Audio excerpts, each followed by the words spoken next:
Hi and welcome to Dreaming in Fibre. I am Sarah, your host from sarastexturecrafts.com. It's April 1st, 2014, and today I thought we would shoot through a couple of things in terms of shop news, and then probably mostly going through my crafting. Actually, it's been a fairly quiet month here, so not a huge amount to report, so I'm hoping that I won't blather on quite too much today. But feel free to pause me if I do. But yeah, I thought we would start off with a couple of things about the shop. First of all, April is sort of new tax year, so it means things like Royal Mail prices and that change slightly. Now, that's not always a huge problem or a bad thing. Sometimes the prices go up, and in some instances they have gone up. For example, if you're in the UK, the packet post has gone up slightly, but I'm now actually able to offer via my Royal Mail account a smaller parcel price. So for example, if you wanted to come on and just buy a packet of stitch markers or something like that, then they could probably fit into a large letter, so it'll be able to charge you £1 for that. And if you wanted, say, 10 grams of something just as a tester, as a sample, I'd also be able to charge you just £1 for that, whereas previously I was charging you a packet price. So there are some savings in terms of prices via the Royal Mail. Also, some of the higher end scales, so the heavier the item, those prices have gone down slightly as well, so I'm able to offer better prices for larger weights. In terms of overseas, some of the heavier and more expensive items obviously will be more expensive to ship, but I have also managed to, in the same way that I've managed to lower the sort of base rate for the UK, I've managed to lower that for the base rate for Europe and for the rest of the world as well. So there are better shipping options for you now. I am relieved to say, because you know, April the 1st, when Royal Mail produce their new prices and put them online, is always a bit of a worry, a bit of a concern, because you're never quite sure what to expect. So I'm glad to say that it's not all bad news. So I'm just going to change the lighting slightly. So that's the first thing. The second thing to mention is that I'm having a sale at sarastexturecrafts.com. So pop on over there, you'll find quite a lot on the home page, but you'll also find a sales section there, so go and grab yourself a bargain. These are mostly things that I have an overstock on, or things that I will be discontinuing in the near future, so grab them while you see them and take advantage of those sale prices. If you shop with me on Etsy, I have a special code, and I shall flash that up here.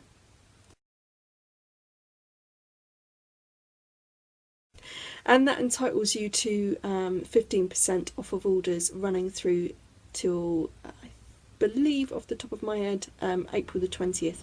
Double check that on the Etsy homepage, I will link that here. And as I say, that will give you 15% off of your order. I'm doing that purely just as a way of, as a form of advertising, really, trying to get new people into the Etsy shop, introducing them to Sara's Texture Crafts, the brand, and then for hopefully drawing them to the main website, where they can make further savings by collecting things like loyalty points.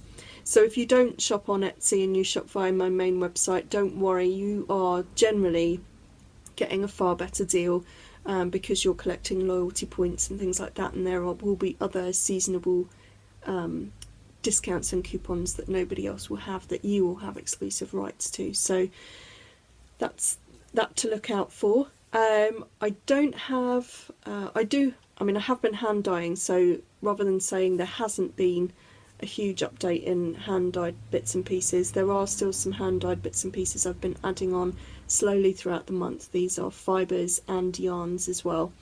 As I say, they are on the website sarastexturecrafts.com, so do pop along there and look out for those.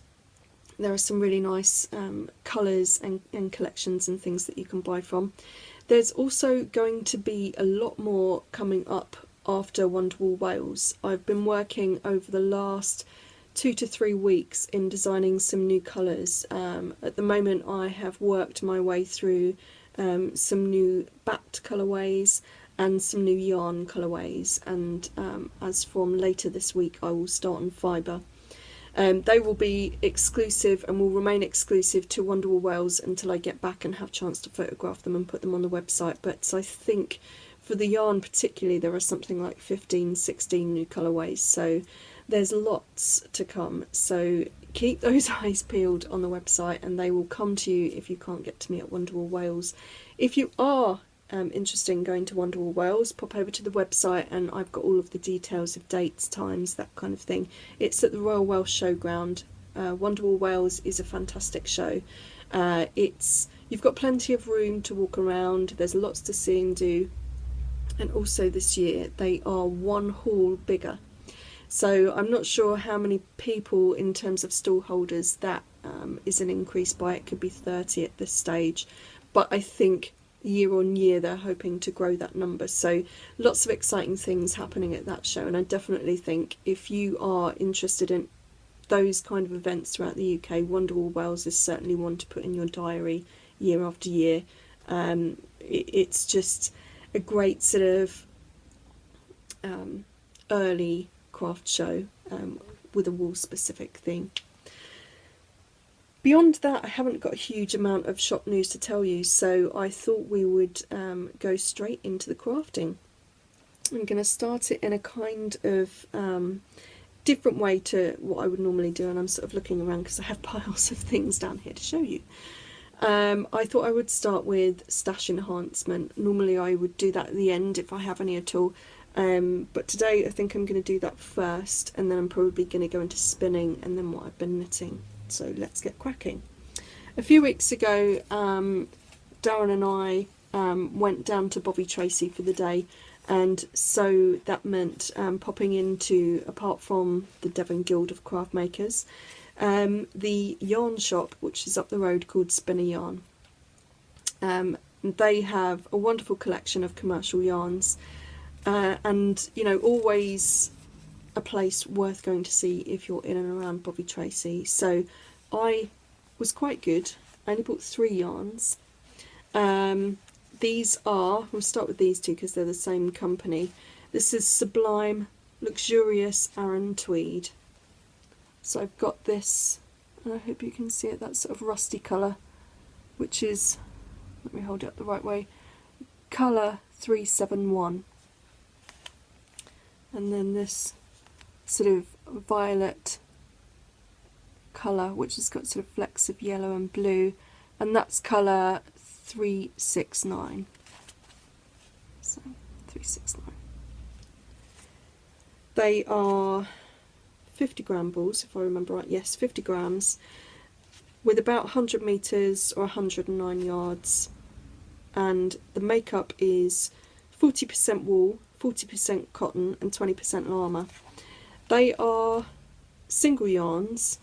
They're not hugely soft, purely because they have that sort of Aran tweedy effect, and that kind of makes it a bit sort of rougher to handle. However, having said that, once I knit this up and wash it for the first time, it's going to be absolutely beautiful, and that llama will certainly come out and you will be able to see the fineness and softness, possibly get a little bit of a halo, but I'm not too worried about that. These are destined to be hats, one for me, one for my mum. I don't know that I will have a full amount to do the whole hat in these, so I thought what I would do is do a tipped project. So in other words, probably the bulk of it would be one of these colours, and then I would tip it, and I think I'd probably tip these with maybe a dark natural grey, something like that. So I've got that to look forward to. Quite excited. And then I bought a 25 gram ball of Rowan fine tweed. This is, let me have a look. Let's see how many meters it is. Somewhere I'm sure it says 90 meters, which is about 98 yards. Again, it's a single, I would say 4-ply weight, and it's this lovely sort of, you can't really see it there very well, it looks more blue there, but actually it's a much more green turquoise with flecks of lime and blue. So I really like that. This will probably be an accent stripe in a hat or something like that.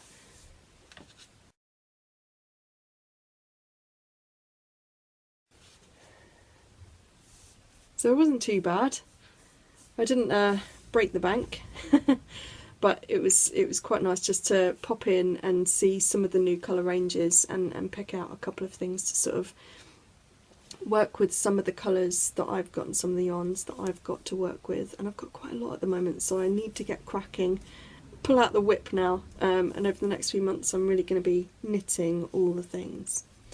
Then last week John Arbon had a sale over at his mill, and I popped along, and I did buy some cotton socks, but I thought I would, well, I kind of needed to get myself some yarn because I've been eyeing up his Knit by Numbers yarns, which are fabulous colours, which he has sort of gradiated in terms of blends.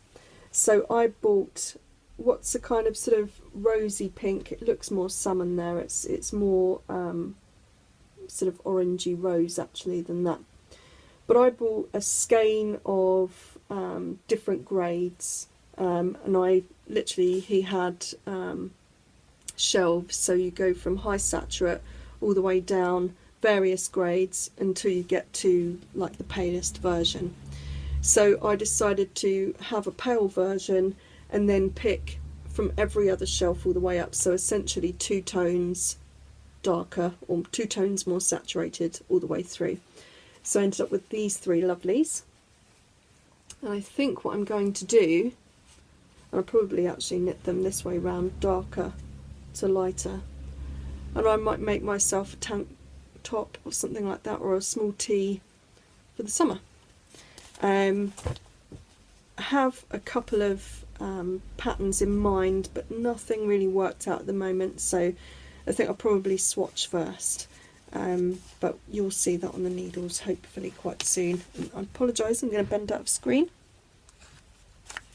but yeah, I've got those, so quite pleased with that, and I'm really hoping that they'll do more sort of events and things at their mills so that, you know, we can take advantage of that and pop down and see them.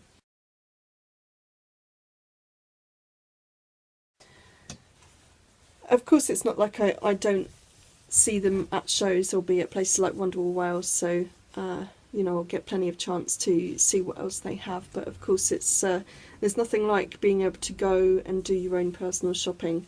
When you're at shows, you're kind of limited to how much time you have. Normally, if you've got 5 minutes off the stand, you're running either to the loo or to get a sandwich, or you're running to a couple of stalls, either to have a conversation with somebody about something quickly, or to, you know, do a smash and grab, which I did last year at Easy Knits.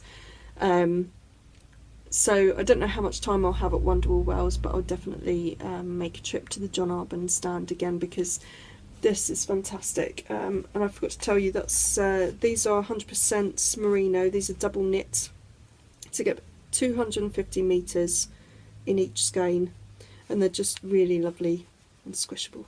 So looking forward to knitting those, definitely. Oh, it's going to fall down. So that's it for stash enhancement, and I think that was all it needed to be this month. I didn't have a huge budget, so it was nice to sort of have a little splurge and just to add extra pieces to the yarn I have, and this is just a tiny amount of what I have. So let's move on to spinning and show you some of the things that I've got. I'm going to show you a picture here.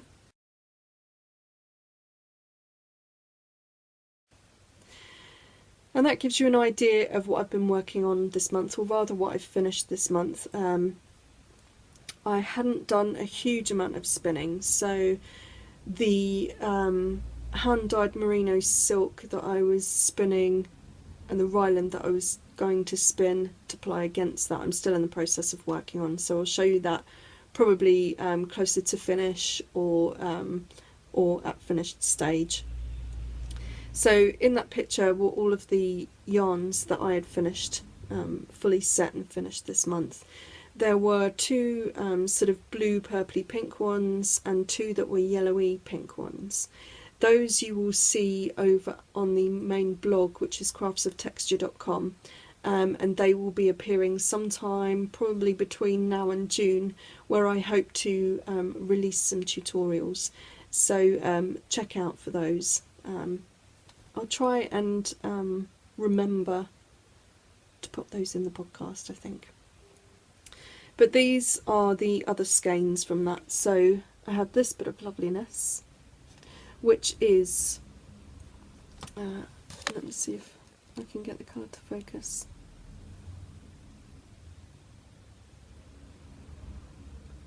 Oh no, you've gone all dark there. That's it.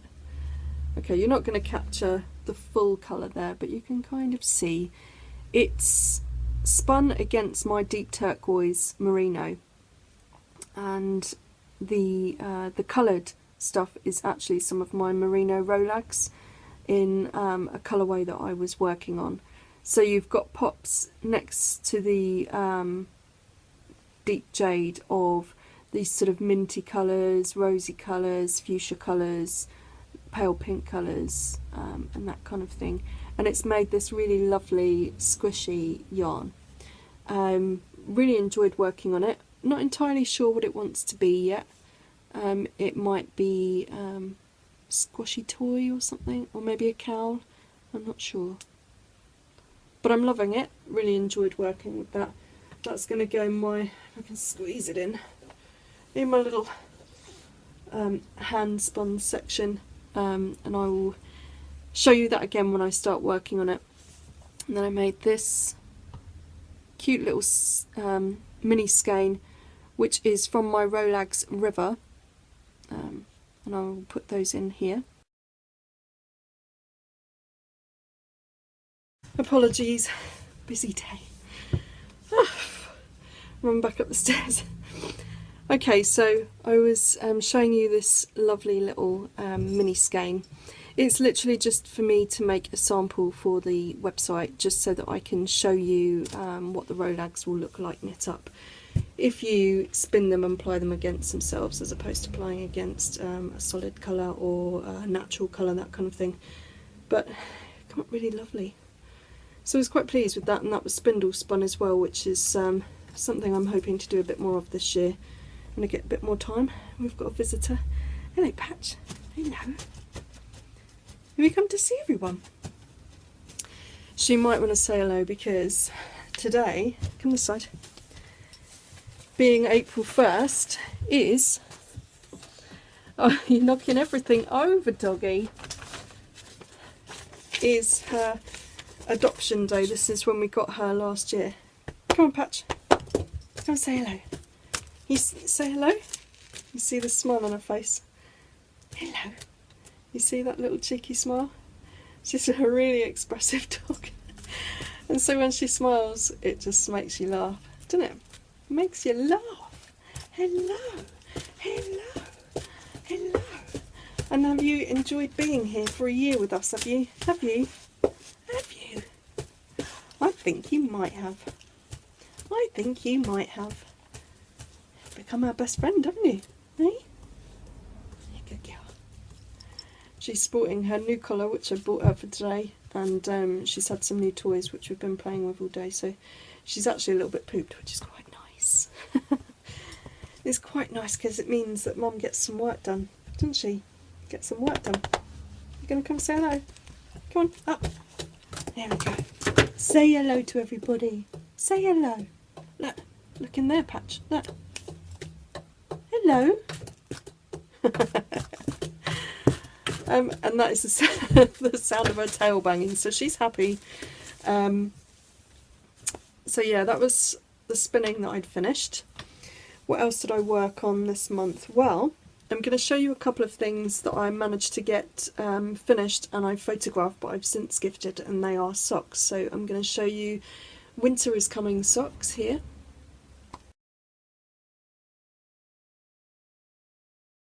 I can't remember whether I showed you these last month or not, but they were Sorry, I think I'm going to lose my voice. Hay fever season. No bad thing, Darren would say, I'm sure. But yeah, these were socks that I made for Darren. We were watching the Game of Thrones, which is where we got the colourway name. Winter is coming. Managed to perfect his pattern now, so it means that every time I knit a new pair of socks for him, I have something in my mind in terms of how to knit it, dimensions and that kind of thing, which is fantastic, because it just means I just have to keep an eye on that gauge, and you know, away you go really. And that's the same with this next pair of socks, which are called Purple Haze.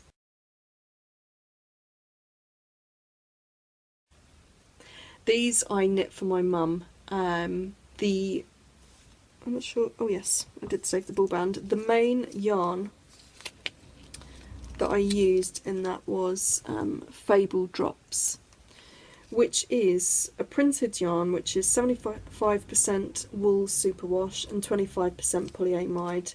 It is a 50-gram ball, so you get about 205 metres, and I'd worked out, because my mum has the same size feet as me, so it was essentially using the pattern that I just perfected for myself.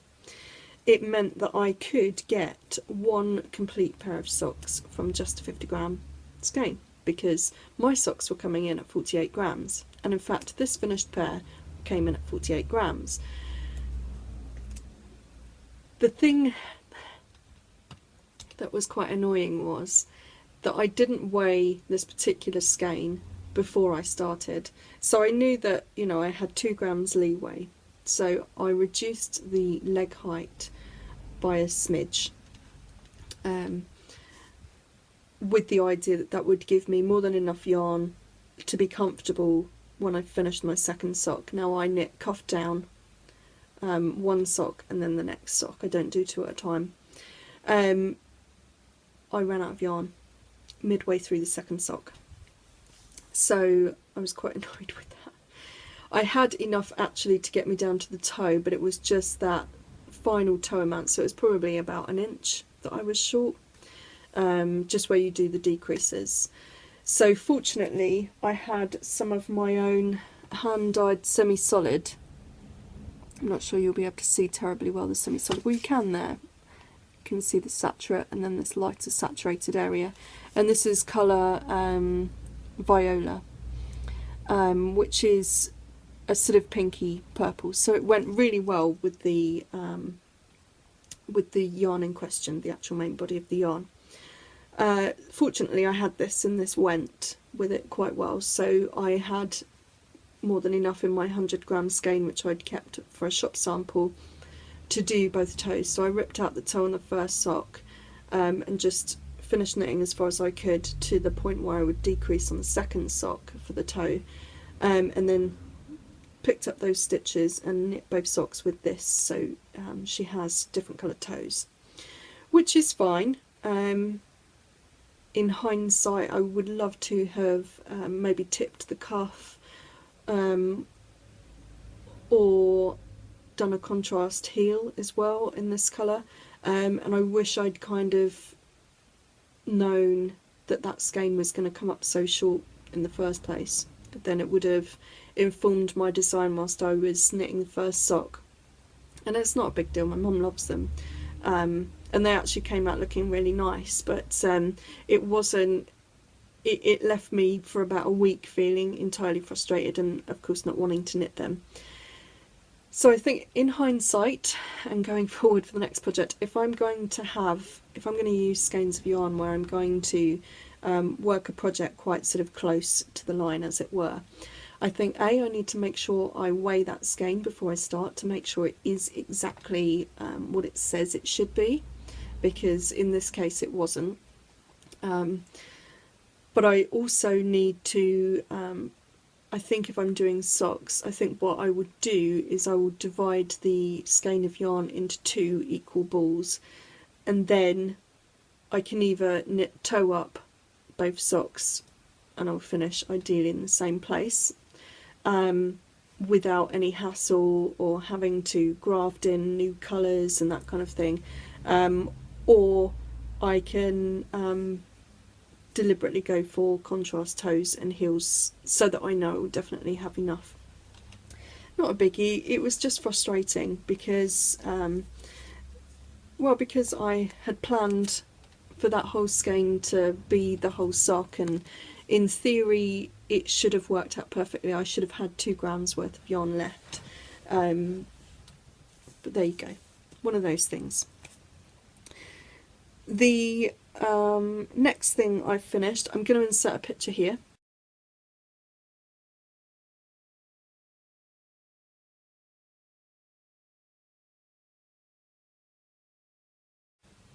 Yes, I finished knitting my gilet. I honestly, this has been lovely to work on. I'm just going to do it because I've just literally taken that picture. I'm not wearing it now because it's actually a bit chilly in here. But there we go. So this is my cardie, and this is knit from my colour tourmaline on my DK base. This was my old DK merino and silk base, but which I'm actually in the process of trying to find a new source for. So that base isn't available in the shop, but there are other DK bases available in the shop. This colour will be available in the shop probably after Wonderwall Wales now, because completely run out of yarn, and of course I'm dyeing for the show, so bear that in mind. In probably about a month's time I will have this available to purchase. But yeah, I was really pleased with this. It was a really simple, what they would call a mindless knit, in that you start from X amount of stitches at the top, it's essentially garter for X amount, and then you come down dividing for the sleeves. It's a free pattern, so I'm not giving anything away that you can't go and grab free for yourself. And then literally from the underarm it's straight down, and it's fantastic knit. It fits really well. I'm really pleased with it, and it has made me really consider knitting much more in the way of top down sweaters. So that's the hem. I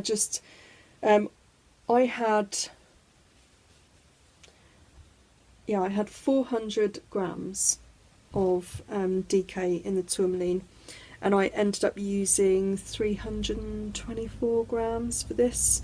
I could have gone on further, but I just knit to what I felt would be a nice length for me, because this is something that I'm probably going to wear with jeans or lighter trousers in the summer, just when we sort of pop down to the quay or something like that. So really enjoyed it. I have plans to knit the next one already. Not for me, it's going to be for my mum. Bought some yarn from John Arbon, which I'll show you in a second, which is going to be her birthday present. Sorry, excuse me. So yes, I also purchased Anne Budd's book of sweater knitting, top down sweater knits.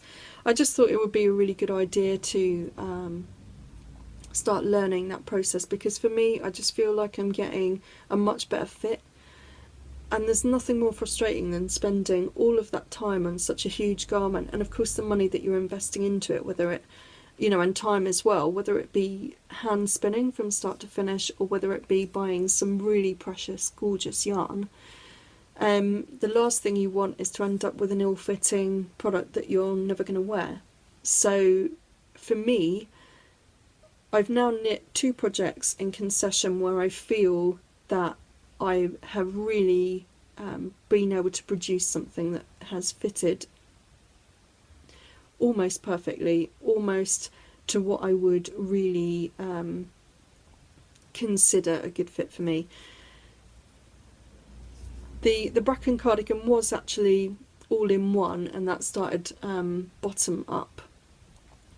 And I did enjoy that, but I think in hindsight, if there was any way to knit that top down, I might have enjoyed it better, because actually probably the bits that I felt were possibly the least well fitting was the top area.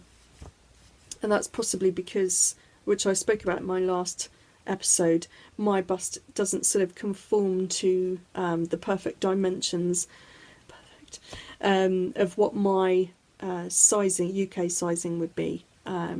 So I think if I can knit top down, it means I would be in a much better position to be able to adjust for that bust and still get a good fit around the shoulder area.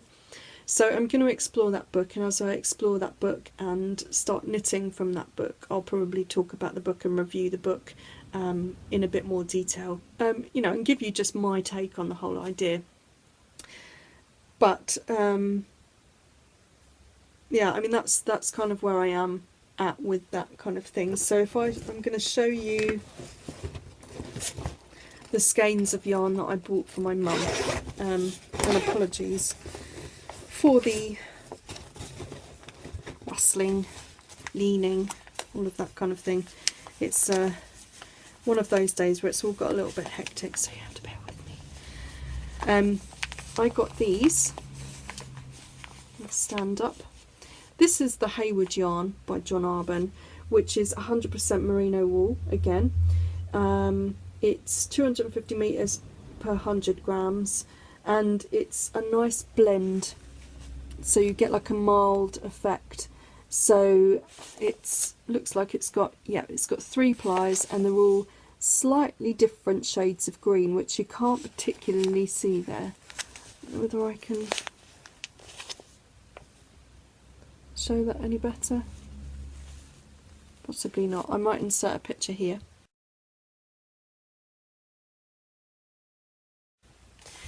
And it's a lovely sort of foresty green, I would say, and I think that should be enough to knit a shorter version of that same gilet for my mum. Now my mum's a bit shorter than me, so that shouldn't be too much of a problem. In fact, I think if I cast on and knit a certain way down the arm, then every time I see her, we'll do a fitting, so I can bespoke sort of fit it to her body shape. And I think 300 grams should do quite nicely, in fact. So I'm going to start that, and that'll be quite nice as a sort of TV knit, because it once you've sort of worked out where you need to start with, you know, like with how many stitches for your gauge and the yarn you're using, because I think the original pattern calls for an Aran, and I've been using so far DK. Once you've made those sort of mathematical changes and worked out, you know, what you need to cast on, and then when you need to switch, and how you're going to do your increases and things, it's just simple knitting. So I'm going to enjoy that in front of the TV. The next little sweater that actually I really had hoped to cast on this last weekend is again a top-down stylie. Now I bought myself this pattern before I bought myself the Bud book, so I'm going to try this pattern out. It's called Rotation, and as you can see, it's a top-down yoke sweater. Let me see if I can see who wrote this pattern. Surely somewhere there will be some details, but I can't see it. So I'm going to insert that along there. All over the place today, aren't I? Bad podcaster. But yeah, I'm looking forward to that. I think I should have more than enough yarn for this to do the size that I would like to do. And instead of doing it in a pale blue and brown, I'm actually going to do it in this King Cole bamboo cotton. I've got a silver, and then like a kind of steely pale blue. These are 100 grams, 50% bamboo viscose, 50% cotton, and I get 230 metres on each skein. I've got 5 skeins in total, and I'm hoping that should be more than enough. think that should be more than enough to do the extra large size, which is possibly where I'll be, but obviously I've got to do my gauge swatch and just check, so we shall see about that. So hopefully by next time I'll get that cast on, but we'll see, because it's coming up to Wonderwall Wales. Anything could go at this point because I've got so much production to do. I'm not entirely sure in terms of casting on how much I can mentally cope with. Which is why I'm opting for easy projects, which you'll see. So this is the next one, which is a very tiny shawlette so far. And this is knit from my Ilfracombe shawl, which I will show you a picture of here.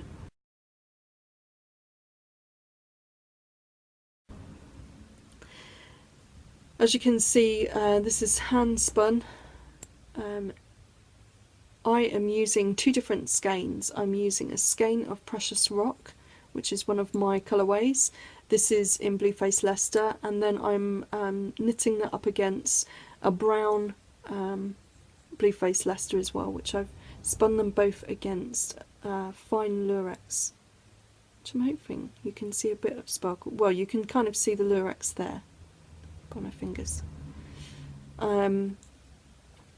So I'm graduating stripes. I'm doing small amounts of stripes and then larger stripes up the top, which you can't really see there. You'll be able to see better once I've gotten a little bit further into the pattern.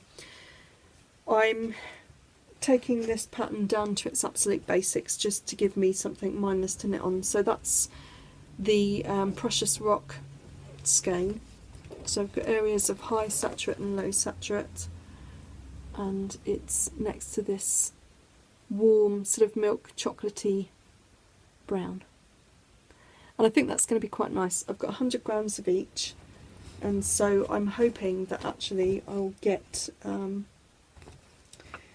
quite a sizable shawlette from that. There we go. Oh, you can see those stripes a bit better. So I was doing smaller stripes down here and then twice the width stripes, and that will, I'll try to increase that all the way up so you'll get a much more striped, you know, bigger sort of wedges of colour as we go up. And again, because it's an easy knit, it's something nice to pick up whilst I'm watching TV. Once I've finished all my dyeing and stuff, because I can foresee a few extra hours of work each day coming up, and then weekends as well, so I just want easy things to knit. And then finally on the needles I've got my next sock, which is in my colour Harlequin, which will be on the website soon. So you've got these blues, golds and rusty reds. Well, sort of blood reds actually. And it's on my sparkle sock base. And when I've got better light, I'll take some pictures and show that to you. And as we get on, you'll see in depth more of that colour. So I'm really enjoying that. It's really nice to work with my own yarn. I've been working with other people's yarn while I'm trying to perfect my pattern, just because my own yarn is so precious to me. But now I'm there, I'm really excited about using my own yarn, and it feels so different. It feels, I don't know, dare I talk myself up there, but it feels really nice. It feels really plush, but at the same time it has a much more of a density about the stitches, so it's, I think and I hope, going to be a much harder wearing sock, even though it's a bit glitzy. And I'm knitting this colourway up in particular because this is a colourway of a cowl that I normally wear, and I've worn in quite a few different episodes, and that was Harlequin on a double knit sparkle base, and people were interested in seeing what it would look like knit up as a sock, and so I'm going to do myself a pair of those so that I can show you all. So that's in my little Rosie Retro bag. She's Rosie Retro on Etsy. Really cool bags. I hope she's not watching too closely because my bag actually needs a bit of a wash. Just because I take it everywhere with me. It's the one project bag that I'd take everywhere, really. It's just fantastically made. And that's kind of it, really. Looking around, I don't think I've been working on anything else. I think what I might leave you with is some collage pictures of the kind of things that I've been working on so far in terms of bats and yarns for Wonderwall Wales. You'll see those much more in depth and up close and personal next month, and of course if you come to Wonderwall Wales you'll get the chance to purchase. But it will mean a lot of changes and a lot of new excitement for you know, for May on the website, because there'll be a lot of new products, so I'm really excited about that. So I'll leave you with a collage of those photos, and then beyond that I'm going to leave you with a small snippet of patch. Now that the weather is starting to change, I mean, you see today the sun, I mean, I've closed the curtains behind me just because the sun would just completely bleach me out. But of course now that the weather is better, thank God, we've been taking Patch to a lot of places where we can walk, and where she can jump in the sea, in the river, that kind of thing. So I took a small video of her up at Exeter Quay where she was messing around in the water. We met lots of other dogs as well, so you can see she, after a year of being with us, I feel is really settled in with us really well, and she's just really coming into her own, and she's just such a pleasure to have and such a pleasure to be around. It's such a joy, honestly. So I shall leave you there, I think. So this is quite a short episode, so apologies for that, but next time round I'm sure it will be a bumper episode to make up for that, because of course I'll be taking you to Wonderwall Wales with me, so you'll see not only around the store, but if and when I get time, you'll get snippets of the rest of the show too. So until then, don't forget to check out the sale at sarastexturecrafts.com. Also contact me if you need anything at all, and I really hope that you have a fantastic month, and I shall see you at the beginning of May. Okay, cheers guys, bye.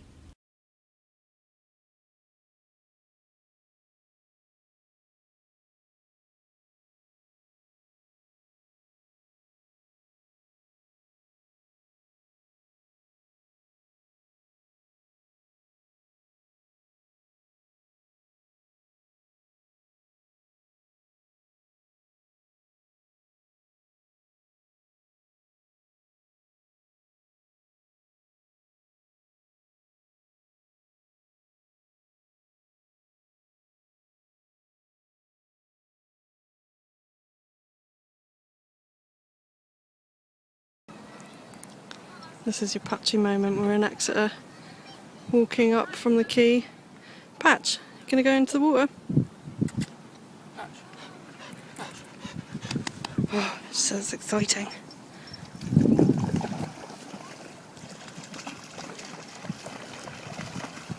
Patch, you have to come back, you know, at some point. Oh, exciting.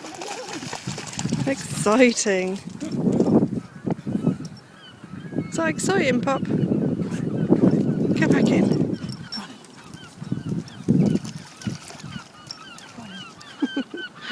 She hasn't quite worked out how to swim, has she? No, I don't think so. It's weird. I suppose not to go out to the depth too much, I think. But she does love water.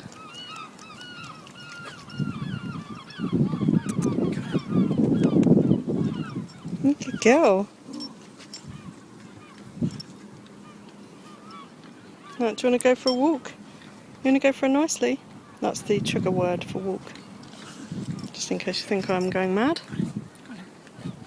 In you go. Apparently that stick floats. Oh, does it? Yeah. Yeah, I think it might need to get out there. Yeah.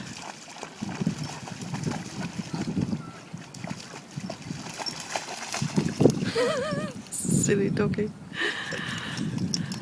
Okay, I'm going to leave you there. Bye, guys.